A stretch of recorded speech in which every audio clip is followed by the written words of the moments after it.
네, 재료에 대한 기본적인 분석이 난해할 경우에 기술적인 분석을 통해서 보조적으로 추가 해석을 해보는 시간이 필요하겠죠. 그래서 준비했습니다. 일목투자연구소의 이동웅 대표와 함께 기술적 시장 이야기 해보도록 하죠. 안녕하십니까? 네, 반갑습니다. 자, 먼저 미국의 뉴욕 증시 조정을 좀 받았습니다. 네. 기술적으로는 이 다우 지수 어떤 상태에 있습니까? 그렇죠. 다우 지수가 일본 니케이 지수와 함께 아마 가장 강건한 글로벌 증시의 강건한 지수 중에 하나가 아닐까 이렇게 생각이 되는데요. 말씀하셨듯이 뭐 시세를 움직이는 것은 근원적으로 원인적으로 가보면 각종 변수들이죠. 경제 지표가 되든 뭐 이슈가 되건 뉴스가 되건. 그런데 그 결과로 나타나는 것이 시세의 움직임이고요. 그 움직임을 이제 추적해 보면 통계적으로 어떤 유의점이 발견된다. 역사적으로 어떤 습성들, 그것이 아마 기술적 분석이 아닐까 생각이 됩니다. 그래서 기술적 분석도 통계적 기법이기 때문에 뭐 확신도 어렵고요. 그렇다고 무시하기에는 또 유의성이 높고 그렇습니다. 우리 다 이제 아는 이야기고요. 미 증시는 사실 좀 고비를 넘어가고 있습니다. 제가 3월 초에 우리 증시의 상승을 바라면서도 주요 변화일들, 뭐 일목에서 말하는 변곡점이 너무 많이 와 있어서 걱정을 하고 좀 조심스러운 말씀을 드렸는데, 미 증시도 보면 기술적 지표들이라든지, 아니요, 경제 지표라든지, 최근에 발표했던 지표들이라든지, 그 다음에 양적 완화와 같은 그런 정책적 의지가 뚜렷하기 때문에 사실 굉장히 강건한 편인데, 냉정히 그냥 가격만 놓고 보면 중요 고비에 좀 와 있는 것 같습니다. 기프로스 문제가 뭐 병도 주고 약도 주고 병도 주고 그러하는 모습인데, 이것은 하나의 빌미일 것 같고요. 말씀을 길었는데 차트를 한번 보시죠. 제가 지난번에 다우지수 일봉을 가지고 설명을 한 2주 전, 3주 전에 드리면서 바닥에서부터 일수로는 76일을 지나가고 있었습니다. 그래서 일목에서는 76이 일순, 한 바퀴 돈다, 돌순 이래가지고 시세가 한 바퀴 돌고 나면 좀 쉬려 한다는 그런 특징이 있는데, 정책 의지가 워낙 강하기 때문에 그 다음에 도는 주봉까지 한번 보자 그랬습니다. 그런데 여러분 주봉을 보시면 다우지수는 2011년 10월 바닥에서부터 현재 76주를 채우고요. 그 다음에 2012년 바닥에서부터도 41목 기본수치를 채우는 상태에 있습니다. 그리고 하나 보시면 직전 고점대를 후행스핀이 지금 지나가고 있습니다. 그 전에도 거기에서 고점이 나왔거든요. 즉 이게 일목으로는 한 26 기본수치 영역. 주봉이 그렇기 때문에 이러면 한 6개월 정도 됩니다. 그런 자리에서 물론 떨어지지는 않았습니다. 음봉이 조금씩 나오고 있는데 뭔가 좀 정체되는 그런 느낌이 나옵니다. 일봉으로 보시면 나스닥과 S&P 500은 이렇게 Y자형으로 확산한 상태에서 다시 Y자로 확산하다가 조금 조정을 받고 있고요. 다우지수가 가장 견조하기 때문에 횡보만 하고 있는데 한 8일째, 대개 9일에서 10일 지나면 위든 아래든 방향을 정할 것으로 보이고요. 이것이 아주 가장 이상적인 형태로 간다면 바로 뭐 2월경에 나오던, 이 당시에도 일봉이 횡보하면서 잠깐 흔들다가 올라가 버린 적이 있죠. 이런 모습이 나오면 가장 이상적인데, 단기적으로 이탈이 좀 온다면 주의가 좀 필요한 자리입니다. 26주가 지나가고 42주, 76주 이런 중요 변화일들이 다 뭉쳐 있다는 거죠. 또 한 가지.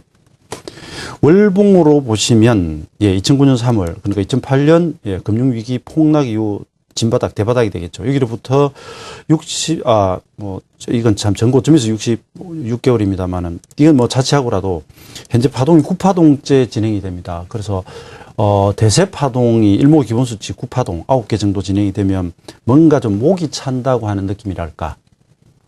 사케다 기법에서 신가 10수 법칙, 팔수 법칙 이런 것들이 있습니다. 그래서 신가격도 8개에서 10개, 9개에서 플러스 마이너스 1개 정도 가면 되게 통계적으로 목이 차더라라고 하는 그런 것들이 뭔가 그동안의 오랜 세월 동안 시세를 관찰해 온 사람들의 경험에서 나온 것들이거든요. 그렇게 본다면 9파동 째다라고 하는 것은 지금 잘 올라가더라도 이 뒤에 반드시 조정이 좀 나올 수 있다는 것을 의미하기도 하고요. 그 다음에 첫 상승 파동의 폭을 2배를 하면 14,580이 나옵니다. 근데 지금 14,560까지 와 있고요. 첫 눌림을 2번을 올리면 14,500 정도 나옵니다. 540. 그것이 14,560이니까 뭔가 가격 목표치도 좀 차 있는, 그래서 기술적으로는 좀 쉬어가기 쉬운 자리에 와 있다라고 이렇게 일단 말씀을 드리겠고요. 그 다음에 여기서 한 가지 그래도 이제 희망적인 것은, 이것을 상승으로 본다면, 봉상으로 본다면, 과거에 뭐 어떤 분들이 이렇게 해가지고 엘리어트 파동을 하시는데 이건 전혀 아니고요. 왜냐하면 4파가 1파의 고점을 깨면 안 되기 때문에 그런 식의 파동 매기에는 전혀 틀렸고요. 이것을 만약 엘리어트식으로 본다면 지금 3파가 진행 중이고요. 그림이 좀 이상합니다. 그 안에서 다시 1, 2, 3이 가는 중이고요. 그 3 속에서도 5파가 나왔기 때문에 예, 여기서 조정이 나와도 이것은 4파에 불과하고요. 그러면 3파 속에서 1, 2, 3, 4가 이렇게 또 갈 것이고요.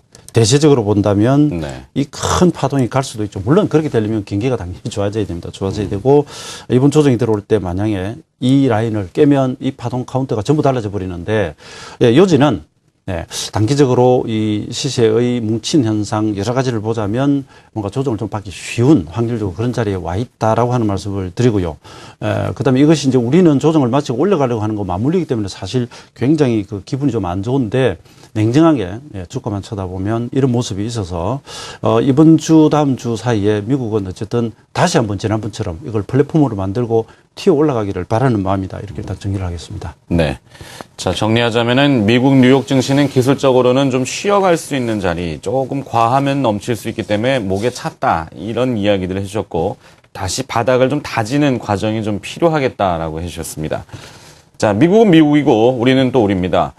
자, 우리 증시는 어제 반등을 좀 했는데, 오늘은 이제 개장 초반에는 미국 뉴욕 증시나 국제금융시장의 영향을 좀 받아서, 네네. 뭐 조금 하락해서 출발할 수 있겠죠. 네. 문제는 그 다음일 것 같습니다. 장중에 이것이 지속적인 영향을 주느냐의 여부인데 기술적으로는 어떻게 보십니까?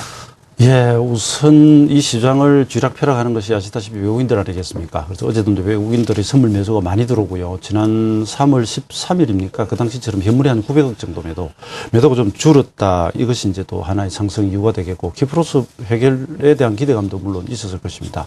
근데 오늘 역시 주가가 예, 하락 조정, 외부 영향으로 조정이 왔을 때 어제 이어서 외국인들이 계속 매수가 들어올 것인가 아닌가 이것이 좀 궁금한데 저는 개인적으로 미 시장을 조정 가능성을 보면서도 우리 시장은 이번 주를 기점으로 주 후반에서 다음 주로 가면서 이 3월 6일 이후의 조정을 전부 탈피할 수 있는 그런 계기가 현재 와 있다라고 보는 편입니다. 보는 편인데 우선 간단한 차트 한번 보고 말씀을 드려보죠. 자, 코스피 지수 일봉하고 코스닥을 동시에 한번 보시겠는데요. 뭐 그림이 아주 복잡합니다. 복잡한데 고가로부터 13일, 예, 저희는 뭐 이것을 26의 절반 반기라고 합니다. 떨어지고 도지형, 십자형이 나오고 갭상승 양봉이 나왔으니까 아주 좋은 그림인데 제가 어제 야간에도 방송을 했습니다만은 와운의 공개 방송으로요. 1977 전환선에 딱 걸려버렸고요. 대개 돌아갈 때 직전 바닥이 기술적으로 어떤 의미가 있는가를 저희가 많이 찾아보는데 큰 건 없더라는 거죠. 그래서 제가 이건 단순 기술적 반등에 불과하다. 최소한 이번 주 수목까지는 가봐야 되겠다는 말씀드렸고요. 올라오면서 전환선에 걸리고 62평이 가까이 있고 구름 상단에 있고요. 뒤를 보시면 후행스팬이 걸립니다. 이러면 아주 강한 수급이 들어오지 않는 이상은 접었다 가거나 바로 돌파를 잘 못하는 그런 경향이 있고요. 일단 오늘 눌린다면 바로 밑에 이제 구름 하단과 102평 등이 있는데 여기서 하루 이틀 정도 예, 잘 정체를 저는 해주는 편이 오히려 나을 것이다라고 봅니다. 그 이유는 이따 말씀드리겠고요. 코스닥으로 와보면 역시 외국인 현물 매매에 많이 휘둘리죠. 예, 대량의 매수. 어제 같은 경우 기관과 외국인이 매도에 눌렸는데 548 라인이 지켜진다면 아직은 해볼 만하다 이렇게 말씀을 드리겠고요. 다만 어쨌든 3월 15일 이후에는 좀 그 압축 조정을 좀 받고 있기 때문에 종목들을 좀 슬림화할 필요는 있다 이렇게 말씀드리겠습니다. 그다음에 그 코스피 지수의 그림이 좀 이상하게 나갑니다. 양해 바라겠습니다. 네. 주봉으로 보면 1949포인트가 주봉의 기준선입니다. 그리고 위에 저항선은 81에 있고요. 단순히 보자면 81 위로 올라타야 좋고요. 49 아래에서는 20대까지도 밀릴 수 있는 그런 그 여지가 있다.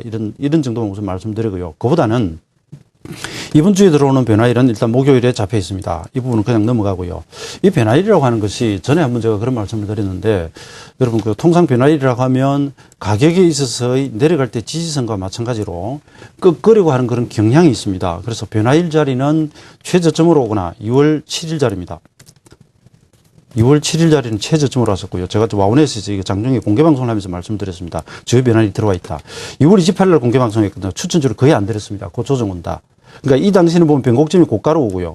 이 변곡점은 저가로 왔습니다. 그런데 지난번 지난주 월요일은 76 변화일의 기준선 정확히 지지를 하면서도 그 뒤에 보면 흔들어 버렸기 때문에 여기서 무조건 옵션 만기와 금요일로 올라가야 된다라고 했는데 꺾였고요.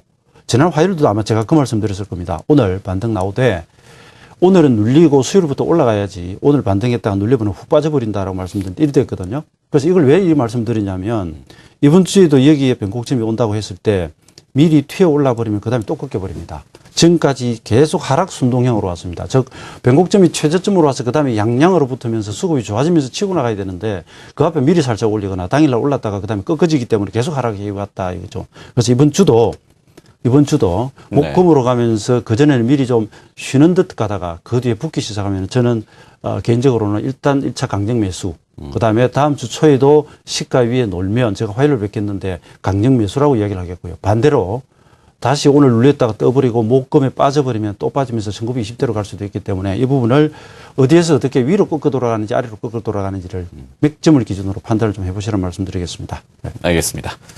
자, 기술적 분석을 통해서 시장의 현재 상황을 해외와 그다음에 국내 증시까지 살펴봤습니다. 일목투자연구소의 이동웅 대표가 수고해 주셨습니다. 고맙습니다. 네, 감사합니다.